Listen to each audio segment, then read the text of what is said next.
네, 안녕하십니까. 오해를 하게 되면 우리가 살다 보면 불행을 느끼게 됩니다. 이해를 하게 되면 불행이 녹아서 서로 행복의 길로 갈 수가 있습니다. 부동산 시장, 투자의 시장, 여러분의 인간관계 이런 이 모든 영역이 오해와 이해의 그런 연속 과정인 것 같습니다. 여러분이 오해를 하고 있고 불행을 느끼게 어떻게 하십니까? 스스로 푼다고 다 풀리는 건 아닙니다. 여러분의 고민 그리고 여러분이 갖고 있는 오해를 전문가에게 맡겨서 한번 물어보십시오. 그러면 이해가 되면 행복한 문이 열리지 않을까 싶습니다. 오늘은 여러분에게 혹시 부동산에 오해가 있다 이런 분들 전화 주시면 이해시키도록 최선을 다하겠습니다.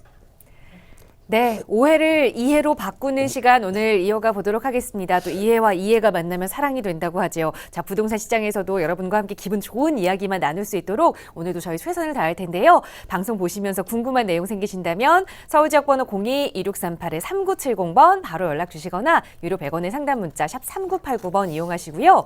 자, 오늘도 여러분의 고민 만나보기에 앞서서 먼저 부동산 시장에서 놓치면 안 되는 이야기들 꼭꼭 박사의 명강의 시간으로 들어보도록 할게요. 대표님, 오늘 꼭꼭 박사 어떤 내용으로 준비해 주셨나요? 예, 오늘은 그 부동산 시장을 지금 현재 좀 많이 왜곡되거나 또는 시장이 정말 어떻게 갈지 지금 현재 터널을 알 수가 없습니다. 이런 경우에는 심리적 안정이 좀 필요한 시기이죠. 그래서 심리적 안정을 위한 꼭꼭 박사 시간을 가져올까 합니다. 부동산 투자, 지금은 부자 마인드, 넉넉한 마인드가 필요하다 이런 제목입니다.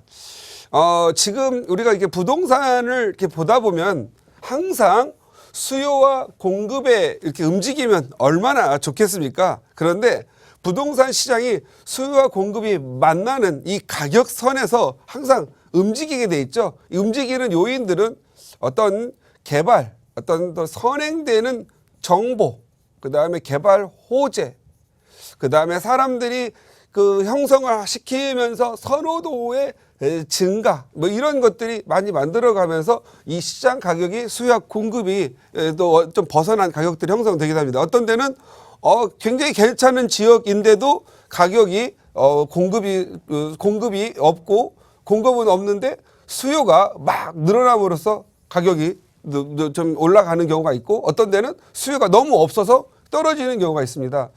그런데 지금 2019년의 상황은 가격도 많이 오르기도 해서 자동적으로 수요와 공급에서 가격이 좀 조정될 시기였지만 부동산 규제 그리고 엄청난 거 하나 있죠. 대출 규제에 의해서 지금 현재 부동산 시장이 조정받고 있습니다. 규제는 이거 너무 무서워하지 마십시오. 규제는 풀라고 있습니다. 규제는 풀으라고 만드는 게 규제거든요. 이 풀어낼 때가 또다시 기회가 옵니다.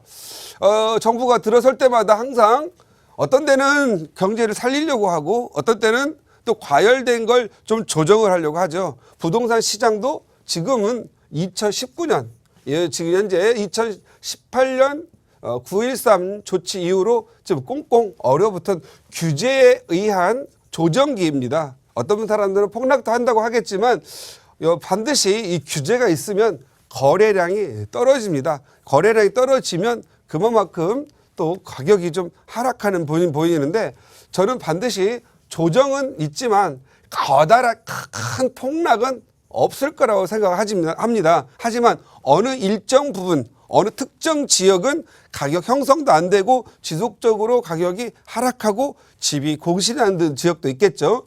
그래서 저 같은 경우에는 과거를 좀 한번 봤으면 좋겠다. 그리고 실력을 좀 키워야 되는데 어떻게 가야 될 거냐.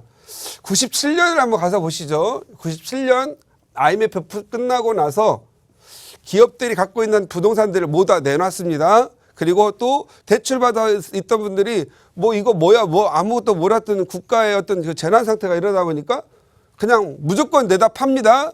팔 때 안 파는 사람 이상할 정도로 너도 팔어 나도 팔어 하다 보니 가격이 폭락이 일어났습니다.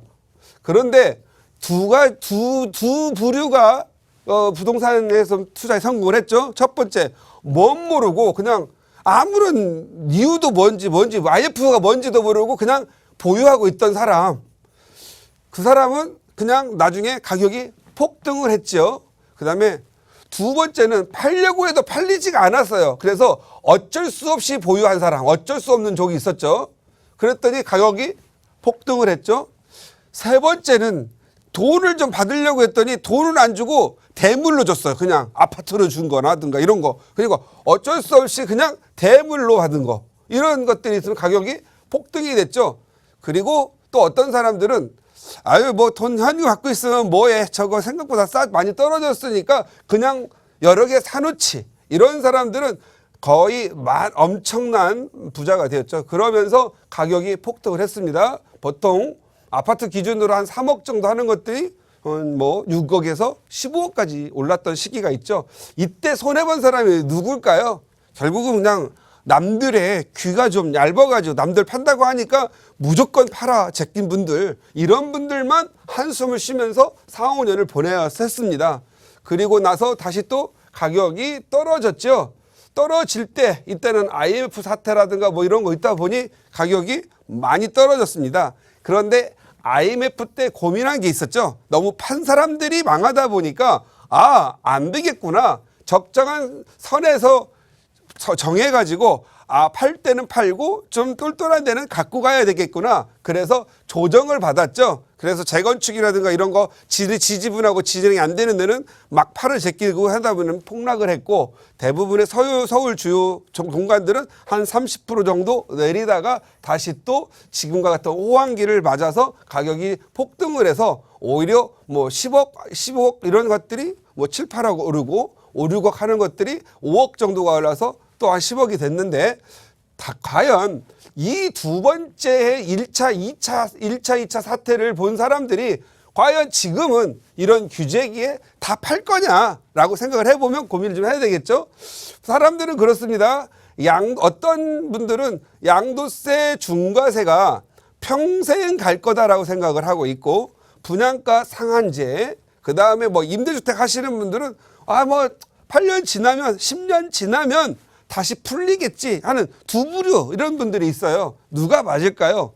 저는 둘 다 맞을 거라고도 봅니다. 왜 그러냐면 지역에 따라 틀리다는 거죠. 예를 들어서 서울의 핵심 지역에 있는 사람, 주요 지역에 있는 사람들이야 8년 갖고 있어도 지가 언제든지 오르겠지라고 생각하겠지만, 멀리 떨어져 있는, 서울과 멀리 떨어져 있는 수도권이라든가 지방 같은 경우에는 이거 인구까지 감소돼가지고 이거 우리 집 나중에 살 사람도 없고 바위가 아니라 살 사람이 없고 거주할 사람, 살 사람조차도 없는 거 아니야?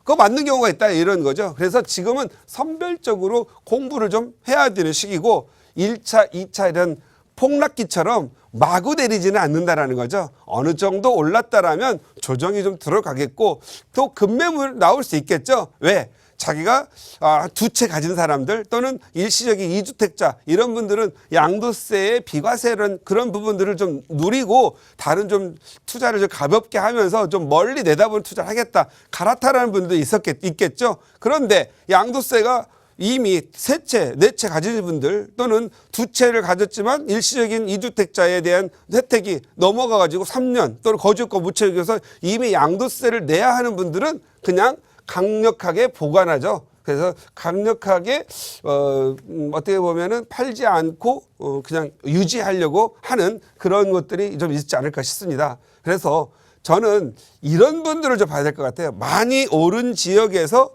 뭐 양도세가 무서워서 못 파는 것도 있겠지만, 그래 한 10년 되면 양도세도 일반 과세로 전환될 거고, 또 어느 정도 사람들이 좀 많이 모여 사는 선호도가 높은 곳이니까 가격도 오르겠지, 이런 마음으로 보유를 하는 것, 이런 것들이 좀 나중에는 서로 재산 증식도 하고 안전한 투자가 아닌가 싶습니다. 그래서 저는 지금은 필요한 부분이 부자적인 마인드가 좀 필요하다.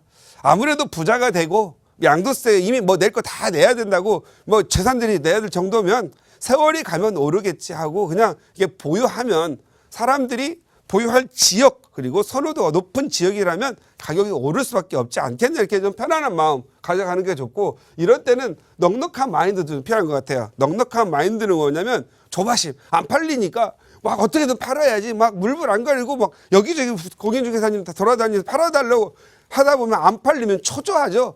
본인 정신건강에 안 좋고 스트레스도 안 받습니다. 그런 거 더 떨어지죠. 왜? 그런 물건들이 있으면 더 떨어지게 돼 있습니다. 그런데 넉넉하게 그냥 아유 시간이 되면 팔리겠지 이런 마음으로 가면은 가격도 제대로 된 가격에 팔 수 있다. 또 반대로 넉넉한 마인드가 필요한 부분이 요즘 좀 가격 좀 내렸다고 하니까 이거 지금 사야 되는 거 아니야? 그 가슴 다 쓰면 뭐 아우 다 빠져 더 이상 안 빠져요. 많이 빠졌어요. 알고 봤더니 시세인데. 뭐 1억 올랐던 거 한 건 두 건 거래된 거 가지고 시세가 아닌데 마치 고점에 거래된 걸 떡 내놓고 이거 12억에 거래됐는데 이거 10억에 나왔어요. 그런데 알고 봤더니 10억에 거래된 게 100건이고 12억에 거래된 게 한 건이에요. 그 시세가 아니죠. 10억이 시세다라는 거죠. 그런 것들을 좀 알면서 넉넉하게 투자도 또 매수도 알아보는 것도 좋겠다. 그래서 저는 지금 이렇게 규제가 있는 시기에는 제가 말씀드렸죠. 풀으라고 있는 게 규제거든요. 규제가 풀리면 또 오릅니다. 기회가 또 오겠죠. 그 기간 동안에 뭔가 투자를 하려고 하는 조급한 마음, 팔려고 하는 조급한 마음보다도 이 시장을 좀 아우를 수 있는 공부와 좀 넉넉함이 좀 필요하겠다. 그래서 2019년 정도에서 한 20년 정도 같은 경우에는 심리적 어려움을 극복하라.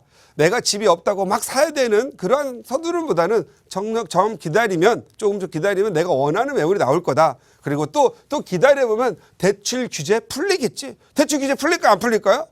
안 풀리면 되겠어요? 풀릴 수밖에 없습니다. 그런데 언제 풀리냐고 저한테 물어보면 제가 생각하기에는 2006년도 이런 때는 규제가 한 7, 8개월이 풀렸거든요. 근데 지금 시장 현상으로는 지금 풀려야 될 때인데 그냥 안 풀리고 있다 이거죠. 그러면 좀 더 상황이 안 좋아지겠죠. 상황이 안 좋으면 또 풀릴 때 그만큼 또 상황이 급격히 호전되는 거죠. 산이 높으면 골이 깊고요. 지금처럼 규제가 엄청나게 심하고 골이 깊잖아요. 그러면 또 산도 높아지는 탄성자극 같은 게 있으니까 그냥 심리적 어려움을 좀 극복하셔라. 팔고 싶어도 좀 담담하게 기다리는 것도 좀 필요하다. 이렇게 말씀드리겠고 마음의 여유를 좀 가졌으면 좋겠다. 심리적 어려움을 극복하려면 어떻게 해야 돼요? 좀 전문가들과 좀 상의하세요. 뭐 주식 투자든 부동산 투자든 뭐 금 투자든 이런 거 할 때 심리적 어려움이 있을 때는 좀 그쪽 해당되는 전문가와 상담을 하셔서 좋은 탈출구를 만들거나 좋은 어떤 재산을 활용하는 방법, 그리고 처분하는 방법, 그 다음에 견디는 방법들을 좀 듣고 나면 마음이 좀 스트레스는 없어집니다. 그리고 마음의 여유를 갖고 뭔가 하나 살려고 하면 막 금방 뭘 해결을 해야 되고 뭘 팔아야 되면 지금 안 되면 막 스트레스 받고 이러지 마시고 마음의 여유를 가지면 좋은 부동산은 가격이 오를 수밖에 없고 잘 팔릴 수밖에 없다. 이렇게 말씀드리고 싶고요. 지금은 기회가 올 거라고 믿어라. 지금은 이렇게 규제가 있으면 반드시 풀리거든요. 왜? 시장은 수요와 공급에 의한 자율기능이 필요한데 지금은 너무 과열돼 있다 보니 규제를 했어요. 규제를 했다라는 건 그만큼 무한가 수요, 욕구가 많다는 거겠죠. 그러면 그 욕구를 좀 지금은 닫아 막아놓았다가 풀을 때는 다시 서서히 시장이 좀 열립니다. 그래서 기회는 반드시 옵니다. 부자들 마인드 기다리면 된다라고 생각하죠. 그래서 이 기회가 딱 풀릴 때, 이 기회가 딱 올 때 확 잡으면 되는 거죠. 확 잡으려면 어떻게 해야 돼요? 실력이 있어야 되겠죠. 그래서 실력을 키워야 됩니다. 이럴 때 뭘 살려고 하는 것보다도 상담 많이 받고 또 지역 임장도 하고 또 특성을 좀 많이 좀 생각하면서 기회가 왔어요. 좋은 물건을 그때 가서 막 3년, 4년 지나가지고 그냥 시장 좋을 때 가서 실력 키워가지고 공부하려면 늦어요. 공부할 때 하고 나서 끝나서 하려고 하면 또 가격 올라 있고 또 한 3개월 또 공부하다 보면 또 올라 있고 그건 못 하거든요. 그래서 지금과 같은 시기에 실력을 키워놓고 실력 키우는 거 뭐 있어요? 교통, 환경, 그 다음에 뭐 편의시설, 그 다음에 학군, 그 다음에 새로운 개발 호재, 또 자체적인 재개발, 재건축, 뭐 이런 호재들이 여러 가지가 복합되게 좀 있죠. 그래서 그런 완전 정치적 상황과 아니면 개발 상황들을 보면서 실력을 갖춘다면 담력을 키울 수 있죠. 담력을 키워야 됩니다. 물건이 좋은 거 나오면 바로 1초 만에 내가 이거 해야 될 물건이 아니구나. 그리고 빨리 저질러야 되겠구나. 안 해야겠구나. 이런 게 굉장히 중요합니다. 또 거절을 내가 하지 말아야 될 것을 막 오는데 그걸 거절하는 것도 담력이고요. 또 안 팔려고 막 하는 거 달려가서 사는 것도 담력입니다. 이 담력의 기본은 항상 실력이 좀 뒷받침돼야 된다. 실력이 부족할 때는 실력을 가르칠 수 있는 사람들 만나서 좀 같이 의견도 나누기도 하고 또 때로는 멘토를 만나서 또 그 실력을 쌓으시길 바랍니다. 부동산에서 가장 중요한 것이요. 버릴 것은 버려라. 정말 쓸데없는 거 사가지고 끙끙 앓고 있는 분들 많습니다. 요거 버릴 것은 버리는 게 좋겠다. 요것도 버릴 거 버리는 거 찾는 것도 실력이겠죠. 예를 들어서 세종시 같은데 보면은 원룸 주택 같은 게 있어요. 처음에 공사판 휘날리고 막 인부들 많을 때는 장사 잘 되죠. 막 수익률 15% 되죠. 그런데 어느 날 갑자기 임대료도 낮아지고 공실이나 팔려니까 안 팔리죠. 그 높았던 임대료와 살려고 했던 것들이 없어졌어요. 왜? 인부들 다 떠나니까. 그리고 뭐 인부들이 거기서 조금만 살 수도 없잖아요. 이제 직장인들 거기 살 수도 없고. 예, 이런 것들이 있으니까 여러분들이 좀 오를 때와 안 오를 때 이런 거 구분하는 것도 굉장히 중요하겠다. 지금 부동산 지금 현재 막 검은 어두운 터널을 가고 있습니다. 마음을 차분하게 하고 담대하게 하시면 여러분 4, 5년, 5, 6년 지나면 부동산 시장 좋아지니까 그때를 기다리면서 즐거운 마음으로 투자 공부하시기 바랍니다.